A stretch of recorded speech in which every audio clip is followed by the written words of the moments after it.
We are an extraordinarily privileged school, but with that privilege, there has to be a great responsibility.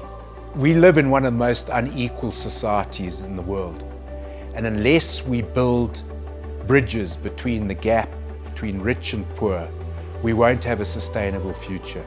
St. John's remains committed to being a world-class Christian school in and for Africa, and we are reliant on the generosity of people going forward in order to sustain that vision.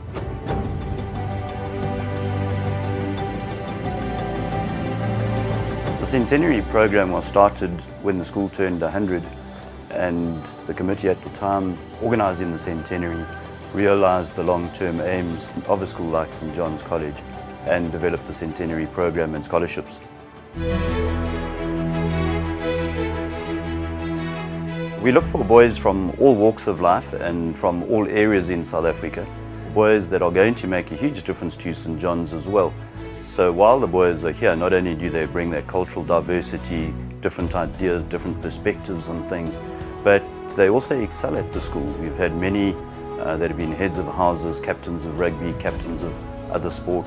Often these boys are top all-rounders, they do well academically. We've had a number of these boys become provincial sportsmen and SA sportsmen.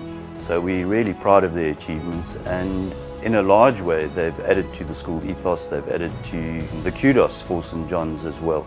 This is a massive program, and to give you an idea of the scope of the program, we've had 10 Centenary boys go through the school each year since the inception of the program 16 years ago. At present we have 48 boys in the program from grade 8 through to matric, and a rough cost for each boy is about 250,000 a year. This includes tuition, boarding, school levies, uniforms, transport, books and stationery, trips and tours, medical aid and sports expenses.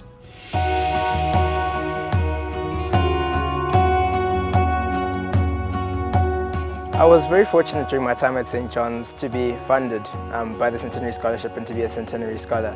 Having not been on campus for so long, coming back to campus is always something which is tear-jerking for me, because I remember the times as a boarder running up and down these particular stairs or going down and playing a rugby match and supporting the first rugby team. And I think something which I always tell my friends and family is that if there was like a period of my life that I could live and repeat, it would probably be my years at St. John's. Following my time at St. John's, I realized life couldn't get much better. But I then went down to the University of Cape Town and studied actuarial science and statistics, and I was there for 4 years. Thereafter, I was fortunate enough to win a Rhodes Scholarship to the University of Oxford, where I studied my master's for 2 years, particularly focusing on policy and education and technology. Thank you to the St. John's community, both the college itself, the funders, the old boys, and the boys I studied with. I thank you for turning a boy into a man.